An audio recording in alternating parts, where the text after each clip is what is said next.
কবরের প্রথম রাত কেমন হবে? একটি ফেরেশতা এসে তাকে উঠাবে, বলবে তোমার সময় শেষ, ওঠো। তোমার সেইটাই। তারপর তাকে তিনটি প্রশ্ন করা হবে। তোমার রব কে? তোমার রব কে? তোমার দিন কি? তোমার নবী কে? যে উত্তর দিতে পারবে না সে চিৎকার করে বলবে আমাকে মাফ করে দিন। মাফ করেছে। কিন্তু সেই দিন হবে না কোনো ছাড়, হবে না কোনো মাপ। তার কবরের মাটিগুলো তাকে এত জোরে চাপ দিবে, তার এই পাশের হাড্ডি ও পাশে নিয়ে যাবে। তারপর তার কবরে আযাব শুরু হয়ে যাবে, আগুন জ্বলে যাবে।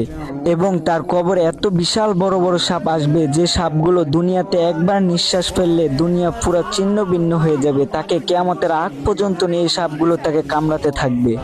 এবং তার জন্য একটি ভয়ঙ্কর ফেরেশতা বরাদ্দ করা হবে। সে হবে অন্ধ, বয়রা, বোবা। তার হাতে একটি বিশাল ভয়ঙ্কর হাতুড়ি থাকবে, যে হাতুড়ির ওয়েট এত হবে যে সারা চান পৃথিবীর মানুষও তার হাতুড়িকে বিন্দু পরিমাণও নাড়াতে পারবে না।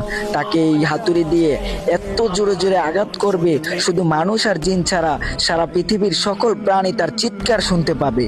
শুধু এই শেষ নয়, কিয়ামতের দিন তাকে হাসরের ময়দানে দাঁড় করানো হবে। তার কাছে নামাজের হিসাব চাইবে। যদি সে নামাজের হিসাব দিতে পারে তাহলে সে মিজান ও পুলসিরাত পার হতে পারবে, আর যদি সে না পারে তাহলে সে আগুনে নিক্ষেপ হবে।